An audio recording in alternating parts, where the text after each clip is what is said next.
ഏശയ്യ അധ്യായം 49. കർത്താവിൻ്റെ ദാസൻ. 2. തീരദേശങ്ങളെ, വിദൂര ജനതകളെ, എൻ്റെ വാക്ക് കേൾക്കുവിൻ. ഗർഭത്തിൽ തന്നെ എന്നെ കർത്താവ് വിളിച്ചു. അമ്മയുടെ ഉദരത്തിൽ വച്ചു തന്നെ അവിടുന്ന് എന്നെ നാമകരണം ചെയ്തു. എൻ്റെ നാവിനെ അവിടുന്ന് മൂർച്ചയുള്ള വാളുപോലെയാക്കി. തൻ്റെ കൈയുടെ നിഴലിൽ അവിടുന്ന് എന്നെ മറച്ചു. എന്നെ മിനുക്കിയ അസ്ത്രമാക്കി തൻ്റെ ആവനാഴിയിൽ അവിടുന്ന് ഒളിച്ചുവച്ചു. ഇസ്രായേലേ, നീ എൻ്റെ ദാസനാണ്, നിന്നിൽ ഞാൻ മഹത്വം പ്രാപിക്കും എന്ന് അവിടുന്ന് അരുളി ചെയ്തു. ഞാൻ പറഞ്ഞു, ഞാൻ വ്യർത്ഥമായി അധ്വാനിച്ചു, എൻ്റെ ശക്തി വ്യർത്ഥമായും നിഷ്ഫലമായും ചെലവഴിച്ചു. എങ്കിലും എൻ്റെ അവകാശം കർത്താവിലും പ്രതിഫലം ദൈവത്തിലുമാണ്. യാക്കോബിനെ തിരികെ കൊണ്ടുവരാനും ഇസ്രായേലിനെ തൻ്റെ അടുക്കൽ ഒന്നിച്ചു ചേർക്കാനും ഗർഭത്തിൽ വച്ചു തന്നെ എന്നെ തൻ്റെ ദാസനായി രൂപപ്പെടുത്തിയ കർത്താവ് അരുളി ചെയ്യുന്നു. എന്തെന്നാൽ കർത്താവ് എന്നെ ആദരിക്കുകയും എൻ്റെ ദൈവം എനിക്ക് ശക്തിയാവുകയും ചെയ്തിരിക്കുന്നു. അവിടുന്ന് അരുളി ചെയ്യുന്നു, യാക്കോബിൻ്റെ ഗോത്രങ്ങളെ ഉയർത്താനും ഇസ്രായേലിൽ അവശേഷിച്ചിരിക്കുന്നവരെ ഉദ്ധരിക്കാനും നീ എൻ്റെ ദാസനായിരിക്കുക. വളരെ ചെറിയ കാര്യമാണ്. എൻ്റെ രക്ഷ ലോകാതിർത്തി വരെ എത്തുന്നതിന് ഞാൻ നിന്നെ ലോകത്തിൻ്റെ പ്രകാശമായി നൽകും. ഏറ്റവും വെറുക്കപ്പെട്ടവനും ജനതകളാൽ നിന്ദിതനും ഭരണാധികാരികളുടെ ദാസനുമായവനോട് ഇസ്രായേലിൻ്റെ പരിശുദ്ധനും വിമോചകനുമായ കർത്താവ് അരുളി ചെയ്യുന്നു.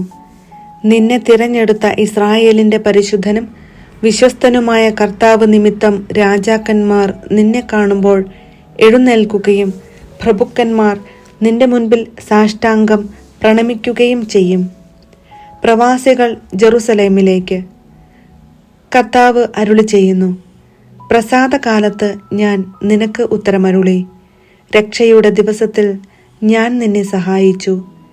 രാജ്യം സ്ഥാപിക്കാനും ശൂന്യമായ അവകാശഭൂമി പുനർവിഭജനം ചെയ്തു കൊടുക്കാനും ഞാൻ നിന്നെ സംരക്ഷിച്ച് ജനത്തിന് ഉടമ്പടിയായി നൽകിയിരിക്കുന്നു. ബന്ധിതരോട് പുറത്തു വരാനും അന്ധകാരത്തിലുള്ളവരോട് വെളിച്ചത്തു വരാനും ഞാൻ പറഞ്ഞു. യാത്രയിൽ അവർക്ക് ഭക്ഷണം ലഭിക്കും. വിജനമായ കുന്നുകളെല്ലാം അവരുടെ മേച്ചിൽ പുറങ്ങളായിരിക്കും. അവർക്ക് വിശക്കുകയോ ദാഹിക്കുകയോ ഇല്ല. ചുടുകാറ്റോ വെയിലോ അവരെ തളർത്തുകയില്ല. എന്തുകൊണ്ടെന്നാൽ അവരുടെ മേൽ ദയയുള്ളവൻ അവരെ നയിക്കും. നീർച്ചാലുകൾക്കരികിലൂടെ അവരെ കൊണ്ടുപോകും. മലകളെ ഞാൻ വഴിയാക്കി മാറ്റും. രാജവീഥികൾ ഉയർത്തും. അങ്ങ് ദൂരെ നിന്ന് വടക്കുനിന്നും പടിഞ്ഞാറു നിന്നും സിയൻ ദേശത്തു നിന്നും അവൻ വരും. ആകാശമേ, ആനന്ദഗാനം ആലപിക്കുക. ഭൂമിയെ ആർത്തു വിളിക്കുക. മലകളെ ആർത്തു പാടുക. കർത്താവ് തൻ്റെ ജനത്തെ ആശ്വസിപ്പിച്ചിരിക്കുന്നു. ദുരിതമനുഭവിക്കുന്ന തൻ്റെ ജനത്തോട് അവിടുന്ന് കരുണ കാണിക്കും. എന്നാൽ സിയോൻ പറഞ്ഞു, കർത്താവ് എന്നെ ഉപേക്ഷിച്ചു, എൻ്റെ കർത്താവ് എന്നെ മറന്നു കളഞ്ഞു. മുല കുടിക്കുന്ന കുഞ്ഞിനെ അമ്മയ്ക്ക് മറക്കാനാവുമോ? പുത്രനോട് പെറ്റമ്മ കരുണ കാണിക്കാതിരിക്കുമോ? അവൾ മറന്നാലും ഞാൻ നിന്നെ മറക്കുകയില്ല. ഇതാ, നിന്നെ ഞാൻ എൻ്റെ ഉള്ളം കയ്യിൽ രേഖപ്പെടുത്തിയിരിക്കുന്നു. നിന്റെ മതിലുകൾ എപ്പോഴും എൻ്റെ മുൻപിലുണ്ട്. നിന്റെ നിർമ്മാതാക്കൾ നിന്നെ നശിപ്പിച്ചവരെക്കാൾ വേഗമുള്ളവരാണ്. നിന്നെ വിജനമാക്കിയവർ നിന്നിൽ നിന്ന് അകന്നുപോയിരിക്കുന്നു. ചുറ്റും നോക്കുക, അവർ ഒന്നു ചേർന്ന് നിന്റെ അടുക്കൽ വരുന്നു. കർത്താവായ ഞാൻ ശപഥം ചെയ്യുന്നു, നീ അവരെ ആഭരണമായി അണിയും. വധുവിനെ പോലെ നീ അവരെ നിന്നോട് ചേർക്കും.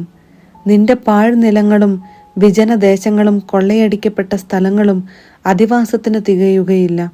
നിന്നെ വിഴുങ്ങിയവർ അകന്നു പോകും. സന്താനങ്ങൾ നഷ്ടപ്പെട്ടെന്ന് ഓർത്ത് ദുഃഖിക്കുന്ന നിന്നോട് അവർ തിരിച്ചു വന്നു പറയും, ഈ സ്ഥലം എനിക്ക് പോരാ, എനിക്ക് വസിക്കാൻ ഇടം തരുക. അപ്പോൾ നീ ഹൃദയത്തിൽ പറയും, വന്ധ്യയും പുത്രഹീനയും പ്രവാസിനിയും പരിത്യക്തയും ആയിരുന്ന എനിക്ക് ഇവർ എങ്ങനെ ജനിച്ചു? ആര് ഇവരെ വളർത്തി? ഞാൻ ഏകാകിനിയായിരുന്നിട്ടും ഇവർ എവിടെ നിന്നു വന്നു? ദൈവമായ കർത്താവ് അരുളി ചെയ്യുന്നു, ജനതകൾക്കു നേരെ ഞാൻ കരം ഉയർത്തുകയും അവർക്ക് അടയാളം കൊടുക്കുകയും ചെയ്യും. അവർ നിന്റെ പുത്രന്മാരെ മാറിലണച്ചും പുത്രിമാരെ തോളിലേറ്റിയും കൊണ്ടുവരും. രാജാക്കന്മാർ നിന്റെ വളർത്തുപിതാക്കന്മാരും രാജ്ഞിമാർ വളർത്തമ്മമാരും ആയിരിക്കും. അവർ നിന്നെ സാഷ്ടാംഗം വണങ്ങുകയും നിന്റെ കാലിലെ പൊടി നക്കുകയും ചെയ്യും. ഞാനാണ് കർത്താവ് എന്ന് അപ്പോൾ നീ അറിയും. എനിക്കു വേണ്ടി കാത്തിരിക്കുന്നവർ ലജ്ജിതരാവുകയില്ല. ശക്തനിൽ നിന്ന് ഇരയെയോ സ്വേച്ഛാധിപതിയിൽ നിന്ന് അടിമകളെയോ വിടുവിക്കാൻ കഴിയുമോ? കഴിയും, കർത്താവ് അരുളി ചെയ്യുന്നു. ശക്തനിൽ നിന്ന് അടിമകളെ വിടുവിക്കുകയും സ്വേച്ഛാധിപതിയിൽ നിന്ന് ഇരയെ രക്ഷിക്കുകയും ചെയ്യും. എന്തെന്നാൽ നിന്നോട് പോരാടുന്നവരോട് ഞാൻ പോരാടുകയും നിന്റെ മക്കളെ രക്ഷിക്കുകയും ചെയ്യും. നിന്നെ മർദ്ദിക്കുന്നവർ സ്വന്തം മാംസം ഭക്ഷിക്കാൻ ഞാൻ ഇടവരുത്തും. വീഞ്ഞു കൊണ്ടെന്ന പോലെ സ്വന്തം രക്തം കുടിച്ച് അവർക്കു മത്തുപിടിക്കും. ഞാൻ നിന്റെ രക്ഷകനും വിമോചകനും യാക്കോബിന്റെ ശക്തനായവനും ആണെന്ന് അപ്പോൾ മർത്യകുലം അറിയും. യെശയ്യാ അധ്യായം 50. കർത്താവ് അരുളി ചെയ്യുന്നു, ഞാൻ നിങ്ങളുടെ അമ്മയെ ഉപേക്ഷിച്ചപ്പോൾ നൽകിയ മോചനപത്രം എവിടെ? എൻ്റെ കടക്കാരിൽ ആർക്കാണ് നിങ്ങളെ ഞാൻ വിറ്റത്? നിങ്ങളുടെ അകൃത്യങ്ങൾ നിമിത്തം നിങ്ങൾ വിൽക്കപ്പെട്ടു. നിങ്ങളുടെ അപരാധം നിമിത്തം നിങ്ങളുടെ മാതാവ് ഉപേക്ഷിക്കപ്പെട്ടു. ഞാൻ വന്നപ്പോൾ അവിടെ ആരുമില്ലായിരുന്നത് എന്തുകൊണ്ട്? ഞാൻ വിളിച്ചപ്പോൾ എന്തേ ആരും വിളി കേട്ടില്ല? രക്ഷിക്കാനാവാത്ത വിധം എൻ്റെ കരം കുറുകിപ്പോയോ? അഥവാ മോചിപ്പിക്കാൻ എനിക്ക് ശക്തിയില്ലേ? എൻ്റെ കൽപ്പനയാൽ ഞാൻ കടൽ വറ്റിക്കുകയും നദികളെ മരുഭൂമിയാക്കുകയും ചെയ്യുന്നു. ജലം ലഭിക്കാതെ അവയിലെ മത്സ്യങ്ങൾ ചത്തു ചെയ്യുന്നു. ഞാൻ ആകാശത്തെ അന്ധകാരം ഉടുപ്പിക്കുന്നു. ചാക്കുവസ്ത്രം കൊണ്ട് അതിനെ ആവരണം ചെയ്യുന്നു. കർത്താവിൻ്റെ ദാസൻ 3. പരിക്ഷീണന് ആശ്വാസം നൽകുന്ന വാക്ക്. ദൈവമായ കർത്താവ് എന്നെ ശിഷ്യനെ എന്ന പോലെ അഭ്യസിപ്പിച്ചു. പ്രഭാതം തോറും അവിടുന്ന് എൻ്റെ കാതുകളെ ശിഷ്യനെ എന്ന പോലെ ഉണർത്തുന്നു. ദൈവമായ കർത്താവ് എൻ്റെ കാതുകൾ തുറന്നു. ഞാൻ എതിർക്കുകയോ പിന്മാറുകയോ ചെയ്തില്ല. അടിച്ചവർക്ക് പുറവും താടിമീശ പറിച്ചവർക്ക് കവിളുകളും ഞാൻ കാണിച്ചു കൊടുത്തു. നിന്ദയിൽ നിന്നും തുപ്പലിൽ നിന്നും ഞാൻ മുഖം തിരിച്ചില്ല. ദൈവമായ കർത്താവ് എന്നെ സഹായിക്കുന്നതിനാൽ ഞാൻ പതറുകയില്ല. ഞാൻ എൻ്റെ മുഖം ശിലാതുല്യമാക്കി. എനിക്ക് ലജ്ജിക്കേണ്ടി വരുകയില്ലെന്ന് ഞാൻ അറിയുന്നു. എനിക്ക് നീതി നടത്തി തരുന്നവൻ എൻ്റെ അടുത്തുണ്ട്. ആരുണ്ട് എന്നോട് മത്സരിക്കാൻ? നമുക്ക് നേരിടാം. ആരാണ് എൻ്റെ എതിരാളി? അവൻ അടുത്തു വരട്ടെ. ദൈവമായ കർത്താവ് എന്നെ സഹായിക്കുന്നു. ആര് എന്നെ കുറ്റം വിധിക്കും? അവരെല്ലാം വസ്ത്രം പോലെ പഴകിപ്പോകും. ഇരട്ടവാലൻ അവരെ കരണ്ടു തിന്നും.